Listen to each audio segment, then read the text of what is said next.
Gujarat police பண்ண ஒரு தரமான சம்பவத்தை தான் இப்போ நீங்கள் பார்க்க போறீங்க. அதுக்கு முன்னாடி ஒன்று சொல்லி ஆரம்பிச்சா நல்லா இருக்கும் பார்க்குறேன். மீண்டும் குஜராத். அதாவது இந்த குஜராத் போலீஸ் ஒருத்தவனை சிறையில இருந்து கூட்டிட்டு வராங்கல்ல, அவன் யாரு அப்படின்னு பார்த்தோம்னா, கொஞ்சம் நாளைக்கு முன்னாடி ஒரு விஷயத்தை கவனிச்சில அந்த வீடியோ நான் பேசிட்டே இருக்கும்போது இடையில அந்த குற்றவாளி அந்த செல்லுக்குள்ள இருந்து அவங்க கூட்டிட்டு வரும்போது நல்லாவே நடந்து வந்தேன். அதுக்கப்புறம் அந்த எஸ்ஐ போய் அவன் காதல் என்னமோ ஓதுனதுக்கு அப்புறம் அவன் நொண்டி நடப்பான் பாருங்களே.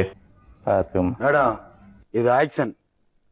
இவனோட நடவடிக்கை வெளியில விட்டு பாருங்க, நல்லா சிரிக்கிறான் பாருங்க. அடே, இது என்ன போலீஸ் ஸ்டேஷனா இல்ல நாடக கம்பெனி? ஆக்சுவலா அந்த யூனிஃபார்ம் போட்ட ஆக்டிங் மாஸ்டர்கள் போலீஸ்கள் ஒரு நபரை கூட்டிட்டு வராங்கல்ல, அவன் பேர் அஜய் பாதியார். அவனுக்கு வயசு 22. குஜராத்ல ஆனந்த் அப்படின்ற ஒரு மாவட்டத்துல நாவாக்கால் அப்படின்ற ஒரு கிராமத்துல 5 வயசு பெண் குழந்தை ஒண்ணு காணாம போகுது. அந்த பொண்ணோட வீட்டார் போலீஸ்ல கம்ப்ளைண்ட் கொடுக்குறாங்க, போலீஸும் தேடுறாங்க. அப்புறம் தான் தெரிய வருது அந்த பெண் குழந்தை காணாம போகல, இந்த அஜய் பாதியார் அப்படின்றவனால கடத்தப்பட்டு பாலியல் வன்கொடுமை செய்யப்பட்டு கொலை செய்யப்பட்டிருக்கு. அப்படி இப்ப வர அவன் சொன்ன தடயத்தை வச்சு தேடினதுல அந்த பொண்ணோட பாடி இன்னும் கிடைக்கல. சோ அந்த கிராம மக்கள் கொலை வெறியில இருக்காங்க. அதே மாதிரி போலீஸ்ட கோரிக்கையை அடுத்தடுத்து வச்சுக்கிட்டே இருக்காங்க, அந்த குழந்தையோட பாடியை மீட்டு தர மாதிரி. இந்த சிச்சுவேஷன் இவ்வளவு ஹீட்டடா இருக்கிற நேரத்துல இவனை கோர்ட்ல ஆஜர்படுத்துறதுக்காண்டி போலீஸ் கூட்டிட்டு போகும்போது வீடியோ எடுக்கிறாங்க. அந்த கிராம மக்களோட கோவத்தை லைட்டா தணிக்கிறதுக்காண்டி அவனை என்னமோ போலீஸ் நல்லா அடிச்சு விசாரிச்ச மாதிரியும் அதுல அவனுக்கு கால் உடைஞ்ச மாதிரியும் போலீஸ் நடிக்க சொல்லி அதை வீடியோவும் எடுத்திருக்காங்க. அதுவும் பாத்தீங்கன்னா அந்த நடிக்க சொல்லிட்டு வர்றதும் பாத்தீங்கன்னா பதிவாயிருக்கு. மண்டையில இருந்த கொண்டே மறந்துட்டியடா அப்படின்ற மாதிரி. இப்படி அந்த குஜராத் போலீஸ் நாடகம் ஆடுனது சோசியல் மீடியால வைரல் ஆகி அந்த குறிப்பிட்ட கிராம மக்கள் பாத்தீங்கன்னா இன்னும் கோவம் அதிகமாயிருச்சு. அவங்க இப்படியான கேள்விகளை இப்ப எழுப்ப ஆரம்பிச்சிட்டாங்க. அதாவது சந்தேக பார்வையோட இந்த அஜய் பாதியாருக்கு பின்னாடி யார் இருக்கா, போலீஸ் யாரை காப்பாத்த இப்படி எல்லாம் நாடகம் போடுறாங்க, இப்படி காலை உடைச்ச மாதிரி நாடகம் ஆடி அவனை கூட்டிட்டு வந்தா நாங்க அமைதியா போயிருவோமா அப்படின்ற மாதிரி கிராம மக்களை ட்ரிகர் தான் பண்ணிருக்கு இந்த ஒரு வீடியோ. கிட்டத்தட்ட எரியிற தீயில எண்ணெயை ஊத்துற மாதிரியான சம்பவத்தை தான் இந்த ஒரு வீடியோ ஏற்படுத்தி இருக்கு.